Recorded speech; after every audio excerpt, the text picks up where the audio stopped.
भाव योगी संत नंद लाल की असीम असीम जय जयकार हो। असीम असीम जय जयकार हो।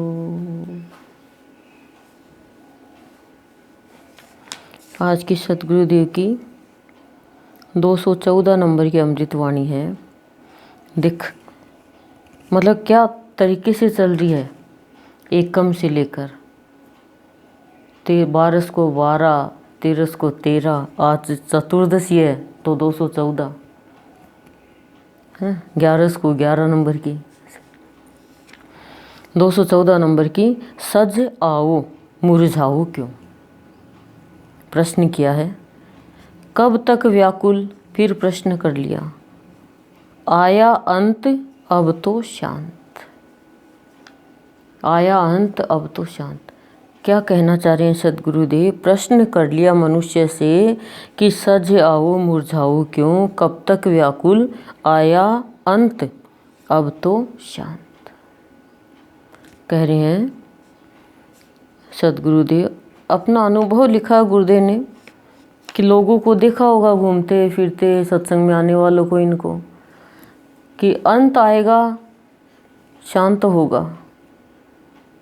तुम पार्टी में जाते हो बड़े सज के जाते हो, शादी में जाते हो बड़े सज के जाते हो, पार्लर जाके आती हो, कितना मेकअप करती हो, मैचिंग की साड़ी पहनती हो, कितना खर्चा करते हो।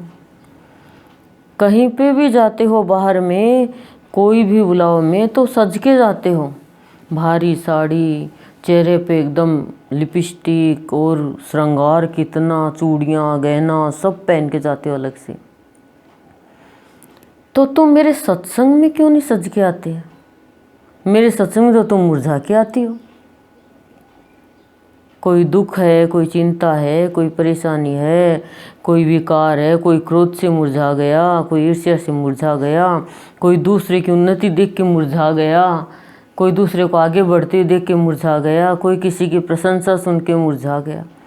तुम ये दुखी चिंतित परेशान होके क्यों आते हो? सज कर आओ मेरे पास भी। मनुष्य का जीवन बार बार थोड़ी मिलने का है। अब तो अंत है। ये तो मनुष्य जीव योनि तो 84 लाख योनियों के बाद में मिली है।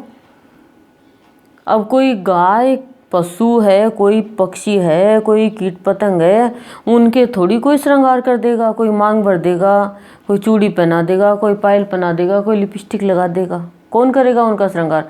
कौन उनकी शादी कर देगा? कौन उनको बुलाएंगे, ले भी आज हमारी पार्टी है। तो ऐसा जीवन तो जी जी कर आई है। मनुष्य योनि मिली, इतनी सुंदर योनि, इसका महत्व तो जानो। क्यों सुगले पुगले रहते हो कि भी बाहर जाते? कई लोग कहते हैं कि घर में तो ऐसे रहती हैं और बाहर जाती है तो इतना श्रृंगार करके जाती है। किसको दिखाना है? किसके लिए सजती है? तो कह रही हैं हर एक औरत अपने पति के लिए सजती है, और पति है वो अपनी पत्नी के लिए सजता है। कपड़े पहनना करना, और बच्चे हैं उनको माँ बाप सजा देते हैं, लेकिन ये सजाना है शरीर का। सदगुरुदेव कह रहे हैं अब अपनी आत्मा का भी श्रृंगार कर लो। अब तुम्हें आत्मा का भी पति मिल गया, पत रखने वाला मिल गया। देखो देवियों को कितना श्रृंगार की हुई रहती है, कितने तो हार पहने हुए रहते हैं। कोई भी देवी को देख लो,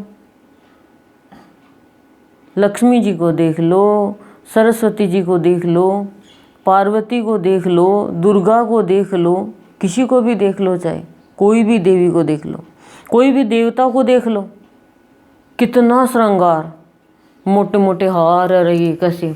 तो कह रही हैं गुरुदेव हम भी तो देवी का ही रूप है, पर कह रही हैं वो भीतर से भी सजे हुए होते हैं। भीतर से सजना यानी शांति का गहना पहनना, प्यार की साड़ी पहनना, सत्य की सत्संग की चूनड़ ओढ़ना, भक्ति की चूड़ी पहनना, प्रसन्नता की लिपस्टिक लगाना, ज्ञान का अंजन लगाना, भाव की बिंदी लगाना,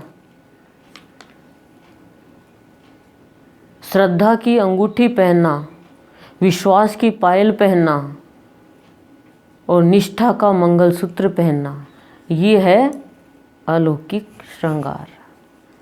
जब ऐसा श्रृंगार होता है तो उसका जीवन आनंदमय होता है। फिर वो बोलता आनंद आनंद आनंद, हर पल आनंद आनंद आनंद। कौन बोलेगा आनंद आनंद? जो अपनी आत्मा का, अपने सद्गुरु का श्रृंगार कर लिया, वो बोलेगा आनंद आनंद। वो मुरझाएगा नहीं। जरा सी चिंता हो गई, हमारा तो मुंह लटक गया, क्या हुआ, उसने मेरे को ऐसे बोल दिया, तो ये संसार ऐसा तो चलेगा।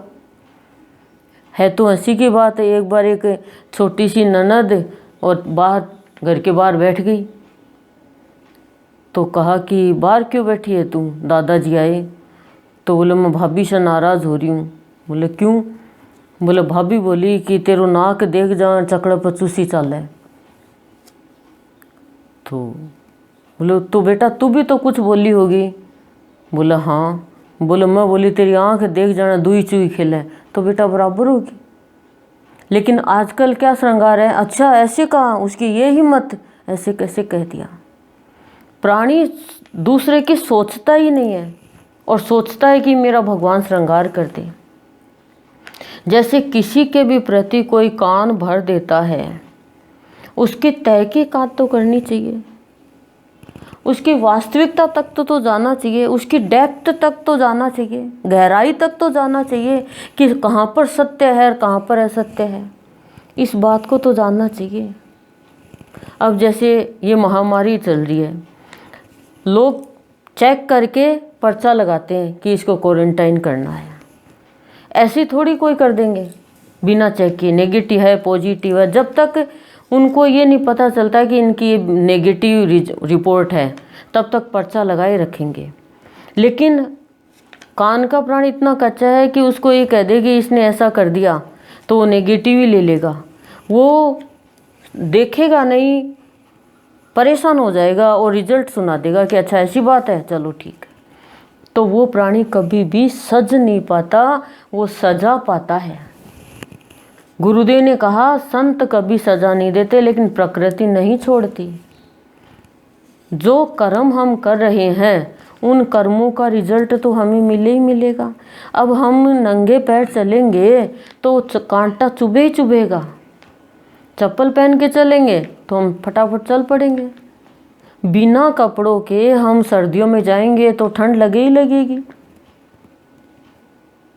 तुरंत रिजल्ट मिल गया। तो सजना है, गुरुदेव कह रहे हैं श्रृंगार करना है हमें। श्रृंगार रस जो हमारे सद्गुरुदेव हमें दे रहे हैं, उस रस का पान कोटि कोटि में कोई एक ही कर पाता है, नहीं तो अभी तक किया ही नहीं है किसी ने।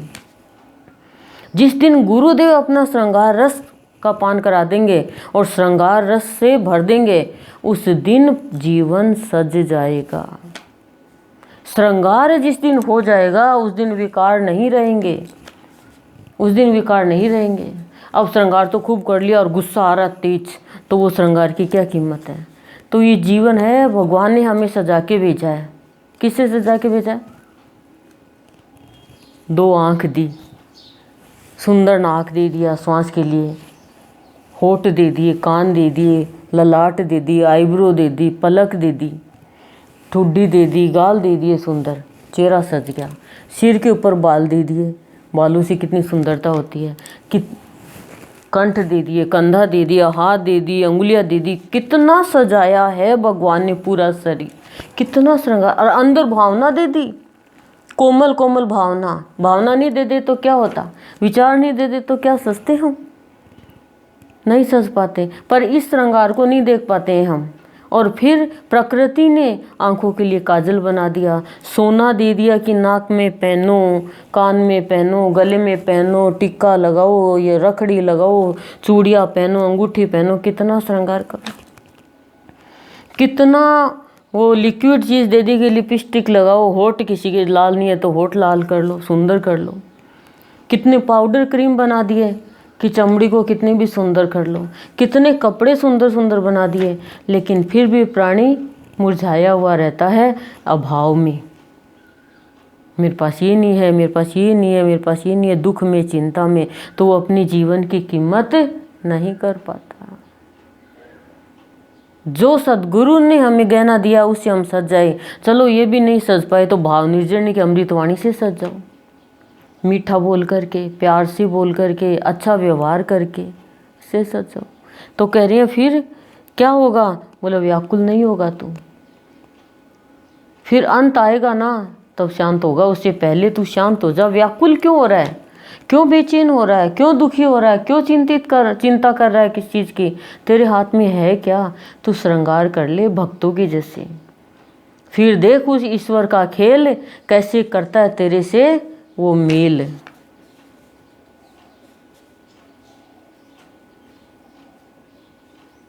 फिर जैसे कुरियर के द्वारा तो एक चीज़ दूसरी जगह पहुंच जाती है ना, ट्रांसपोर्ट के द्वारा, वैसे ही गुरुदेव कह रहे हैं तुम मेरे भाव के ट्रांसपोर्ट से मेरे पास आ जाओगे। भाव से श्रृंगार सबसे बड़ा, अभाव से मुरझाना, अभाव से सज जाना। तो भगवान से हम प्रार्थना करें, ही प्रभु हम हर परिस्थिति में स्थिति में आपके भावों से सजे रहें और अभाव हमारे पास कभी भी नहीं आए। क्योंकि एक फूल मुरझाया और फूल कोई काम का नहीं रहता, तो जीवन मुरझा गया तो कोई काम का नहीं रहेगा। व्याकुलता से, बेचैनी से, दुख से मुरझाता है, खुशी से, चिंतन से और प्रभु की याद से सजता है। और सजता है तो फिर वो अंत में शांत नहीं होता है, वो जीते जी शांत हो जाता है, सबको शांति देता है। ओम शांति ही प्रसाद।